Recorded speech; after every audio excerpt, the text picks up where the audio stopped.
সন্ধ্যার দিকে মেয়েকে ঘুম পাড়াতে গিয়ে চোখটা লেগে গিয়েছিল, একটু ঘুমিয়ে পড়েছিলাম। তারপরে যেটা হলো সেটা পুরোটাই ইতিহাস। আমি ঘুমোলে এরকমটা করে, তো মানে কি বলবো, লাস্টে বাধ্য হয়ে আমি উঠে গেলাম। হাসতে হাসতে আমার তো পুরো পেটটাই ব্যথা হয়ে গেল। তো কী বিষয়ে তোমরা আশা করি ফুল ব্লগটা দেখলে তাহলেই বুঝতে পারবে।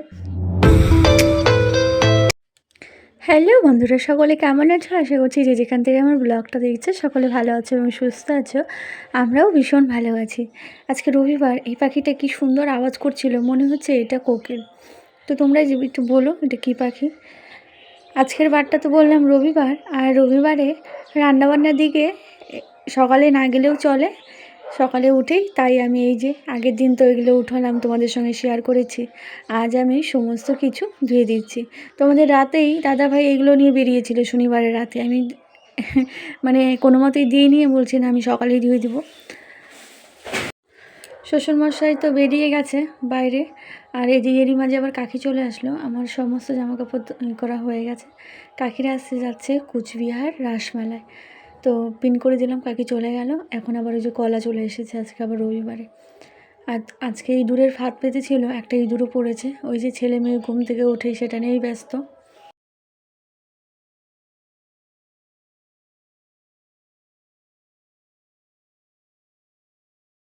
বাইরের কাজ তো হলো, এবার চলে এলাম ঘরে। সব বিছানাগুলো ওই যে এরকম পড়ে আছে। ঠান্ডার দিন মানেই এত এত জামাকাপড় ভাঁজ করা, এত এত জামাকাপড় ধোয়া। এদিকে রাখার জায়গায় মানে পাওয়াই যায় না যে কোথায় রাখবো এত জামাকাপড়। আর প্রথমে আমি এই যে পাশের রুমটায় চলে এলাম। এই রুমটায় শ্বশুরমশাই থাকে। তোমাদের তো বললাম এই রুমে আমি ব্ল্যাঙ্কেটটা বের করে দিয়েছি, আর আমাদের রুমে আমি ওই যে লেপটা বের করেছি। মামাম সোনা উঠে পড়েছে, মামাম সোনাকে একটু হাত মুখ ধুয়ে দিলাম, ব্রাশ করিয়ে দিলাম। তারপর আমাদের বিছানা আবার গোছাচ্ছি।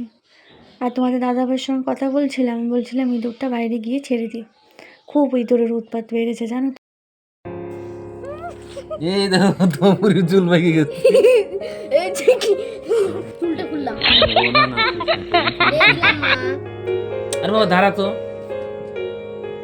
ওই যে এটা কোথায় ছিল?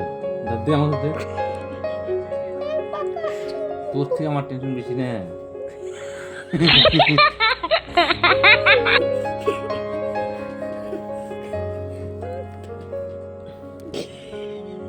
কালকে এই চুল নিয়ে ল্যাবে টেস্ট করবো। কাম সারছে কই গেল বাবা? এটা রেখে দে, যত্ন কালকে সকালে দেখা লাগবে। যা রেখে দে, এমন জায়গায় রেখে দে সকালে দেখবো।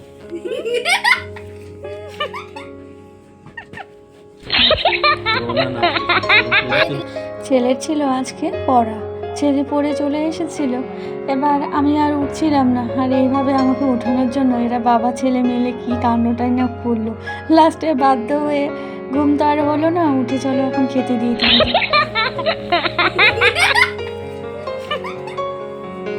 বন্ধুরা বাজে এখন 9:30। মামা ঘুমিয়ে পড়েছে, ছেলে ঘুমোচ্ছে খাওয়া দাওয়া করে। গুড নাইট বল না।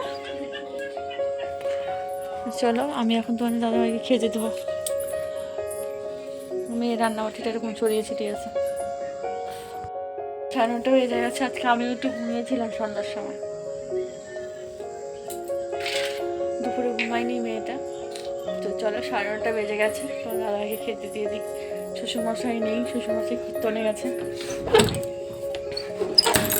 ফোন করা হলো, ফোন উঠালো না।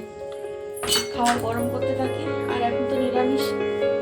আজকে করেছিলাম ডাল, করেছিলাম মাসকলাইয়ের ডাল, সঙ্গে করেছিলাম জলপাইয়ের চাটনি, আর একটা নিরামিষ আলু ভাজা দেখাচ্ছি।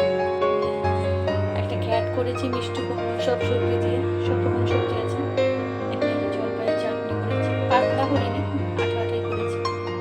এইভাবে জলপাইয়ের চাটনিটা করলে তাহলে কি হয় বলো তো, 2 দিন ফ্রিজে রেখে খাওয়া যায়। এবং তোমাদের দাদাভাইকে যদি দিই তাহলে কিন্তু দেওয়া যায়। পাতলাটা করলে কিন্তু একদিনেই ওটা খেতে হয়। আর ডালটা দেখাচ্ছি, ডালটা আজকে তোমাদের দাদাভাই গেছে বলে দারুণ লেগেছে।